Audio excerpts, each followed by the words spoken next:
BJP শাসিত রাজ্যে বর্তমানে যবে থেকে বিজেপি এসেছে গো হত্যা নিষিদ্ধ করেছে। আর গো হত্যা নিষিদ্ধ করতে গিয়ে তাদের গরু যারা বিক্রি করে তাদের কিন্তু মারাত্মক প্রভাব পড়েছে, এটা কিন্তু কম বেশি আমরা সবাই জানি। তারপরে কি হলো, মসজিদে নামাজ পড়া মানে রাস্তা ব্লক করে নামাজ পড়া বন্ধ করতে গিয়ে তারা কিন্তু রাস্তা ব্লক করে যে পুজো করা হতো, প্যান্ডেল করা হতো, সেটা কিন্তু বন্ধ হয়ে গেছে। তারপরে মসজিদে আজান বন্ধ করাকে নিয়ে কিন্তু মন্দিরেও যে শব্দে বিকট শব্দে যে মিউজিক চালানো হতো, তাদের যে ধ্বনি চালানো হতো, সেই ধ্বনি কিন্তু বন্ধ হয়ে যাচ্ছে। তো কোথাও কোথাও প্রভাব পড়ছে, কোথায় কোথায় প্রভাবগুলো পড়ছে।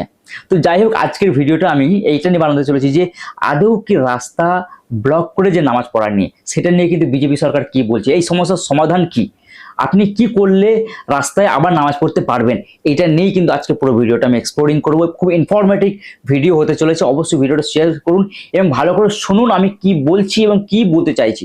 তারপরে কিন্তু কমেন্টে অবশ্যই আপনার মূল্যবান মতামতটা জানাতে একদম ভুলবেন না। দেখুন, আমরা কিন্তু কমপক্ষে বোম্বে সবাই জানি, যাই হোক একটা কথা বলতে ভুলে গেছি, প্যান্ডেল সে ইয়াদ আয়া।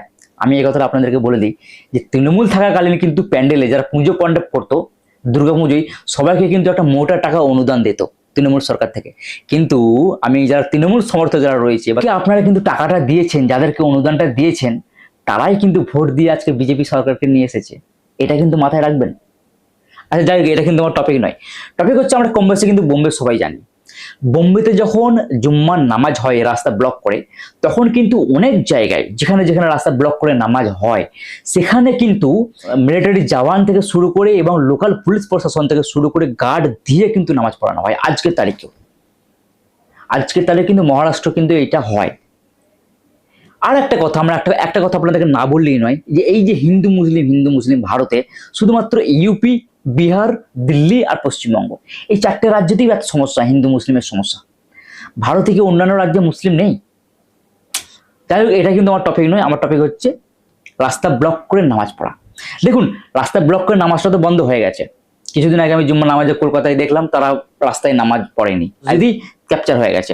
তো যাই হোক, আমি আপনাদেরকে একটা কথা বলতে চাই যে যেসব পৌরসভা এলাকায় রাস্তা ব্লক করে যে প্যান্ডেলগুলো করা হচ্ছে, যে পুজোগুলো করা হচ্ছে, একটু খোঁজ নিয়ে দেখবেন তারা কিন্তু লোকাল পুলিশ স্টেশনে পারমিশন নিয়ে, অ্যাপ্রুভাল নিয়ে তবেই কিন্তু তারা প্যান্ডেলটা করে, তবেই তারা পুজোটা করে। নইলে আজ পর্যন্ত কারো ক্ষমতা নেই যে রাস্তা ব্লক করে কেউ প্যান্ডেল করবে, সে সিপিএম এর আমল থেকেই হোক, তৃণমূল আমল থেকেই হোক, ইয়া বিজেপির আমল থেকেই হোক। সব থেকে বড় কথা হচ্ছে, বাংলাটা শুধু হিন্দুদের নয়, বাংলাটা আপনারও আমারও, সবার, হিন্দু মুসলিম খ্রিস্টান বৌদ্ধ সবার বাংলা, সবার এই বাংলার মাঠে কিন্তু সবার। তো আমার মনে হয় যদি এই যে আপনি কিছুক্ষণ আগে বললাম যে এরা কিন্তু হিন্দু সাম্প্রদায়িক যারা রয়েছে, দুর্গাপুজো বা গণপতি পুজো, যে কোনো পুজো রাস্তা ব্লক করে যখন করে, তখন কিন্তু লোকাল পুলিশ স্টেশনের পারমিশন নিয়ে বা অ্যাপ্রুভাল নিয়ে করে। কিন্তু সেখানে মুসলিম সম্প্রদায়ের মানুষরা যখন জুম্মার নামাজ কয়েক মিনিটে যখন রাস্তা ব্লক করে নামাজ পড়ে, তখন কিন্তু প্রশাসন থেকে কোনো রকম কোনো অ্যাপ্রুভাল নেওয়া হয়নি বা নেওয়া হয় না।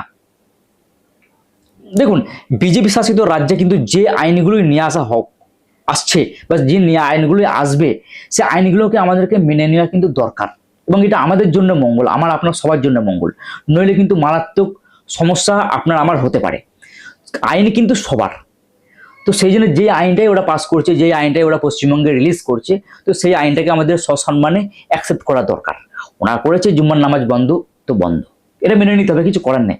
কিন্তু সেই জায়গায় দেখতে হবে, মুসলিম সম্প্রদায়ের মানুষরা কিন্তু প্রশাসন থেকে কোনো রকম কিন্তু পারমিশন নেয় না কলকাতায়, এটা কিন্তু ভুল।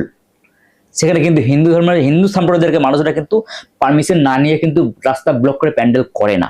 তো আমার মনে হয় বিজেপি বন্ধ করেছে ঠিক আছে, আমার মনে হয় এখন প্রেজেন্ট যদি জুম্মার নামাজ নিয়ে যদি প্রশাসনের কাছে বা পুলিশের কাছে যদি একটা লিখিতভাবে যদি বলা হয় যে আমরা কয়েক মিনিটের জন্য রাস্তাটা ব্লক করে আমরা জুম্মার নামাজ আদায় করব, এটা একটা পারমিশন লেটার দিক। কেন দেবে না? সে দিতে বাধ্য। ওই রাজ্যটা আপনার, ওই রাজ্যটা আমার, আমাদের জন্যই তো সরকার, আমাদের জন্যই তো প্রশাসন, আমাদেরকে সুরক্ষা দেওয়ার কাজই তো প্রশাসনের কাজ। তো আমরা যদি কোনো কি করছি না করছি এই জিনিসটা যদি প্রশাসনকে না জানাই, তাহলে প্রশাসন আমাদেরকে কিভাবে আমাদেরকে সুরক্ষা দেবে? তো যদি আমরা আগে থেকে প্রশাসনকে জানাই যে হ্যাঁ আজকে আমাদের জুম্মার নামাজ রয়েছে, তো জুম্মার নামাজে আমরা কয়েক মিনিটের নামাজটাকে আদায় করব, সেই জন্য রাস্তাটা কয়েক মিনিট ব্লক থাকবে এখান থেকে এই পর্যন্ত, কেন প্রশাসন করবে না? একবার করেই দেখুন না। আমার মনে হয় এইটাই সমস্যার সমাধান। প্রতি সপ্তাহে জুম্মার নামাজের, যেমন বোম্বেতে যেভাবে জুম্মার নামাজ হয় সেইভাবে কলকাতাতে হবে এবং প্রশাসনের পারমিশন নিয়ে হবে। এটা নিয়ে আপনার কি মতামত অবশ্যই কিন্তু কমেন্টে জানাতে ভুলবেন না। শুভেন্দু অধিকারী কিন্তু বলেছে গরুর মাংস খাওয়া যাবে না, এটা কিন্তু বলেনি। গরুর মাংস খাওয়া যাবে না এটা কিন্তু শুভেন্দু অধিকারী বলেনি, কোনো জায়গাতে বলেনি।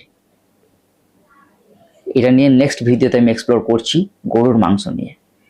ততক্ষণ পর্যন্ত এইটার নিয়ে কি মন্তব্য, আপনার কমেন্ট আপনার মূল্যবান মতামত কিন্তু জানাতে একদম ভুলবেন না। এবং ভিডিওটা কিন্তু যেখান থেকেই দেখছেন না কেন ভিডিওটা শেয়ার করুন। দেখা হচ্ছে নতুন এইরকম একটা ইনফরমেটিভ ভিডিও নিয়ে। ততক্ষণ তো ভালো থাকবেন। জয় হিন্দ অ্যান্ড বন্দে মাতারাম। Thank you.